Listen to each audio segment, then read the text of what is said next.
दिन मानता हूं, मैं काला दिन कहता रहूंगा। वो बेटी चीखती रही और वो दरिंदे उस बेटी को नोचते रहे। उन्हें सजाए मौत तो मिली मगर उनके मुताबिक नहीं मिली। उनके छोटे छोटे बोटी बोटी करनी चाहिए थी। उन्हें इतना दर्द देना चाहिए था कि उनकी रूह कांपती और कहती कि ऐसा काम, घिनौना काम हम कभी नहीं करते। मगर संविधान के हिसाब से उन्हें फांसी तो दे दी गई, एक झटके में उन्हें खत्म कर दिया गया। मगर वो आज भी बलात्कार, आज भी वो अत्याचार महिलाओं पर नहीं रुकता है। सरकारें जोशों में आई, कैंडल मार्च हुए, इंडिया गेट पे प्रदर्शन हुआ, उसके लिए फंड भी बनाया गया कि महिलाओं के लिए सुरक्षा के लिए फंड बनाया जा रहा है। फिर बाद में इसमें बाल विकास भी मंत्रालय जोड़ा गया, गृह मंत्रालय सुरक्षा के लिए भी जोड़ा गया, मगर क्राइम रेट कभी कम नहीं हुआ। इन सरकारों की निकम्मापन। जब सुरक्षा कर्मी कोई काम करना चाहता है, महिलाओं की सुरक्षा करना चाहता है, तो ये क्या करते हैं, उनको निकाल देते हैं, सड़कों पे बैठाया करते हैं और कहते हैं गुंडों से जाओ बसों में, उसी दिल्ली की बस में जाओ और महिला को छेड़ो और बदतमीजी करो। अगर ये सरकार संगीन होती तो उस निर्भया कांड से लेके अपन समझदारी दिखाती, और आज जो 2 महीने से 51 दिन से महिला अनसेफ महसूस कर रही हैं बसों के अंदर, वो बसों से मार्शल नहीं हटाते। ये दोनों ही सरकारें, चाहे केंद्र सरकार हो या दिल्ली सरकार हो, दोनों ही बातें करती है महिला की सुरक्षा के लिए, मगर काम कोई नहीं करता है।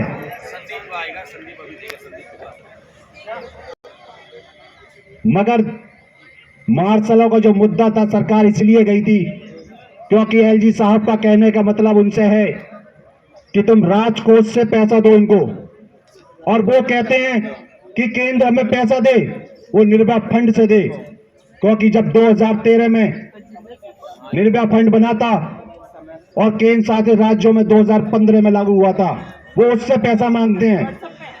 मगर इन दोनों के पैसे के चक्कर में 2 सुरक्षा से चूक हो रही है। पहली तो लोगों को बेरोजगार कर दिया गया, और दूसरा महिला के संग अत्याचार कर रहे हैं ये लोग। आज बसों के अंदर देखो, कंडक्टर ड्राइवर ब्लेड खा रहे हैं। क्यों खा रहे हैं वो? क्योंकि वो विरोध करते हैं, उनके अत्याचारों के खिलाफ बोलते हैं, तो वो बदमाश गुंडे उनको ब्लेड मारते हैं और उनसे कहते हैं चुप रहो। आज 51 दिन का अगर झूठ मानती है सरकार तो सर्वे निकाले डीटीसी के अंदर। हम जब लगे थे तो 50% क्राइम रेट कम किया था, आज 75% क्राइम रेट बढ़ चुका है डीटीसी के अंदर।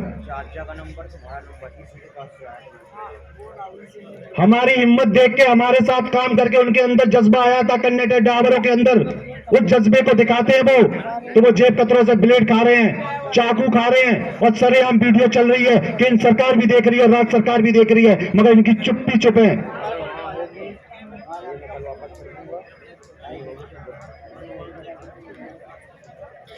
अब वक्त तो है जगाने का, क्योंकि बहुत दिन हम बैठे हुए हैं यहाँ पर, बहुत परेशान हैं, और स्थिति हमारी घर की इतनी खराब होती जा रही है कि हम ही जानते हैं। अगर मैं बात करूं तो कुंभकर्ण को उठाने के लिए क्या आदमी गए थे वहां पर? राक्षस नहीं गए थे उनको उठाने, हाथी गए थे। कुंभकर्ण को हाथी भी उठा रहे थे, और हाथी पे बैठ के वो आदमी भाला मार मार के कुंभकर्ण को उठा रहे थे। तो ये सरकारें जो हैं जब सत्ता में आती हैं तो कुंभकर्ण बन जाती हैं, तो इनके उठाने के लिए हाथी भी मंगाने पड़ेंगे और भाले भी मंगाने पड़ेंगे। इन्होंने तो कानों में रुई डाल ली है। और मैं किसी पे अपने भाइयों पे किसी पे कचात नहीं करना चाहता। जब उनके मंत्रियों से मिलता हूं ना, और मिला भी हूं, 3 मंत्रियों से मिला हूं, और तीनों के जो विचार थे वो बिल्कुल अलग, विपरीत थे।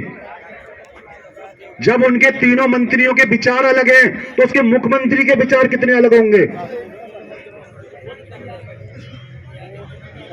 बड़ी विपदा में हैं हम।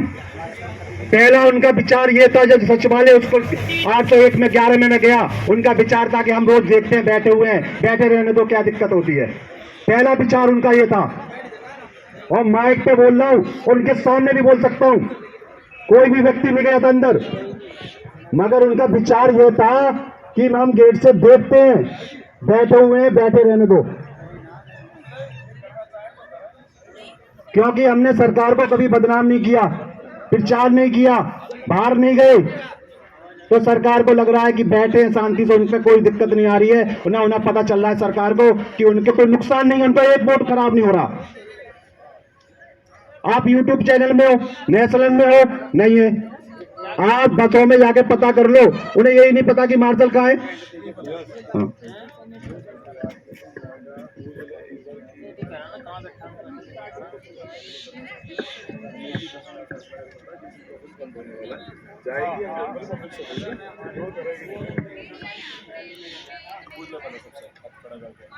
क्योंकि हमारे जो साथी थे, 10 साथी,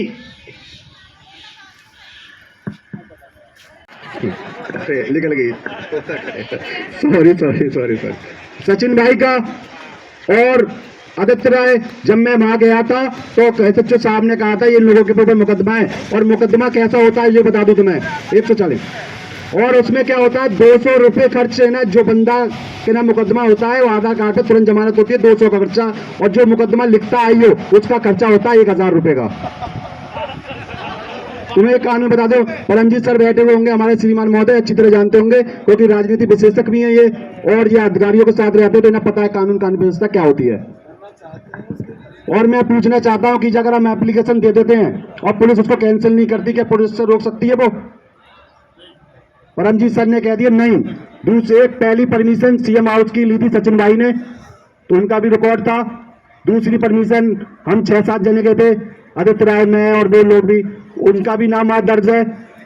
और यहाँ की जो परमिशन ली थी तीसरी, उसमें भी नाम है। चौथी परमिशन विकास यादव लेके आया था, जो कल वो ग्रुप में देखा होगा भैंस का फोटो डाल रहा है, देखा होगा तबेले का, उसका भी नाम दर्ज है। तो जो तक ये प्रोटेक्ट चलेगा तो सबका नाम ऊपर बाई लाइन से जुड़ता रहेगा। पुलिस रिकॉर्ड रखती है और हम नहीं डरते, हम अपने हक के लिए लड़ रहे हैं। साहब हमारा रोजगार दे दो, हम वापस चले जाते हैं।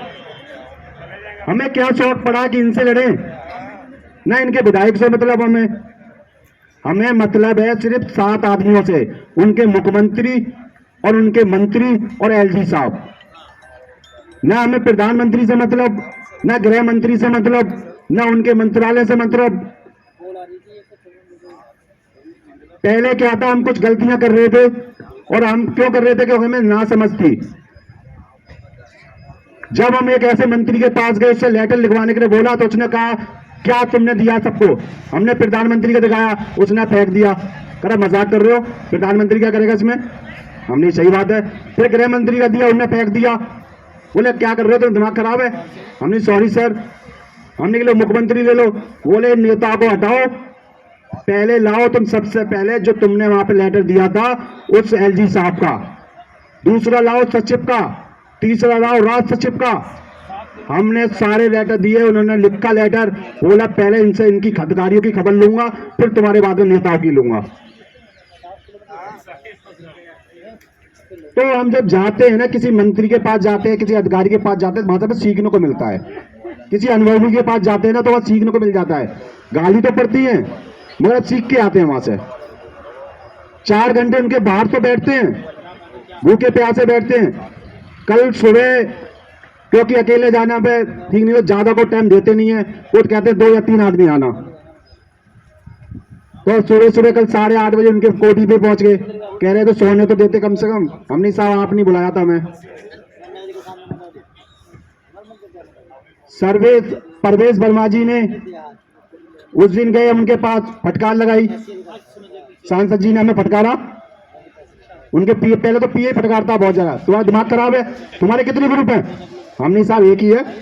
बोले एक है, तुम 7 में आदमी हो। हमने कि यार बड़ा दिक्कत होगी। मैंने कि साहब वो, बोले कितने आदमी फील्ड में उतारे तुमने? मैंने कि साहब ऐसा होता है, हम वहां संभालते रहते हैं, दूसरा चला जाता है। कह रहे 7-6 आदमी आए और 6 आदमी ने सांसद जी को घेरा भी, अपनी बात भी बताई, मगर किसी ने काम का कागज नहीं दिया। हमने कि माई बाप तुम बताओ क्या दें हम तुम्हें? बोले कैसे हटाया? मैंने 1968 से। बोले वो तो मुझे पता है। लगाया कैसे? मैंने कि लेटर से। तो बोले लेटर कहाँ है? आप फिर गुजारने लगा मेरे लेटर का मोबाइल में, तो वो बोले तो फोटो कॉपी मत करा लियो यहाँ पे मेरे पास आके। बोला बाहर जाओ, वहां से करा के ला। बोले तुम सिविल डिफेंस वालों का एक और गंदा रोल है, जब भी आते हो 10-12 कॉपी करा के चले जाते हो। हमने कहा साहब हमारे पास तो खाने के लिए भी नहीं है, आप कहीं पानी पी के भी जाएंगे, सुबह से भूखे आए हुए हैं। फिर उन्होंने हमसे 4 कागज लिए और उन्होंने बोला कि तुम आना कल, सांसद जी से लेटर लिखवा के रखेंगे और एलजी साहब को भेजेंगे, ये तुम लेके जाओगे एलजी साहब के पास। हमने कहा हमें न जाना साहब, वहां मिलने ही नहीं देते हमें, आप ही भेजो जी। फिर उन्होंने एक कॉपी दी और उस लेटर में साफ साफ लिखा 1968 के हवाले से आपने हटाया है, उसमें कमियां थी, हम स्वीकार करते हैं, मगर इन जो हटाए गए हैं इनकी रोजगार की जल्द से जल्द व्यवस्था की जाए, ये सांसद जी ने लिखा। आप कहते हैं कि जैसे बताया कि भदौरी साहब सुझाव मांग रहे हैं, क्या बोले, सही बात है। जिस विधायक को, जिस सांसद को ये नहीं पता कि सिविल डिफेंस है क्या, तो वो सुझाव भी तो मांगेगा। उन्हें पता है जमुना के ऊपर कितना करोड़ रुपए दिया, उन्होंने बात करी। पेंसिल कब से बंद है, उन्होंने बात की। मगर सिविल डिफेंस की पढ़ाई भी तो उन्हें पढ़ानी पड़ेगी। उनने कहा सुझाव चाहिए, हमने कि हम देंगे। पहला सवाल केजरीवाल साहब से पूछ लीजिए, सिविल डिफेंस कोरोना योद्धा थे 10,792, आपने उनको कोरोना योद्धा को क्यों हटाया? दूसरा सवाल आप पूछ लीजिए उनसे, जो महिलाओं की सुरक्षा करते थे उनको आपने 51 दिन यहां बैठा दिया और 2 महीने से 10 की महिला की सुरक्षा कैसे हो रही है, उसका जवाब दे दो। 52 महीने से यहां बैठे हुए उनके 10 लोग मर गए, क्या आपका मंत्री और आपको टाइम नहीं मिला उनको आने के लिए? तो ऐसे सवाल दिए उनको दिए जा रहे हैं। कम से कम और सुझाव आपसे इसलिए मांगा क्योंकि मैं ज्यादा अनुभवी नहीं हूं, हो सकता है कि हमसे बैठे हुए सामने वाला व्यक्ति हमसे ज्यादा अनुभवी हो, क्योंकि समझदार और पढ़ा व्यक्ति वो चुप रहता है। बाबा साहब ने कहा था किसी बात को लेके कि वही व्यक्ति अच्छा होता है जो ज्ञानी होता है, और ज्ञानी व्यक्ति वही अच्छा होता है जो कम बोलता है। और मेरे बुजुर्गों ने भी मुझसे कहा था 100 आवाजों को एक चुप हरा सकता है। जब मैं अपने घर पे होता हूं, और 2 दिन के लिए इसलिए मैं बोल रहा हूं आपसे, संडे और सैटरडे सारे ऑफिस बंद है, हमारी भी छुट्टी है, तो 2 दिन है ना विवाद नहीं होना चाहिए, टेंशन फ्री होने चाहिए।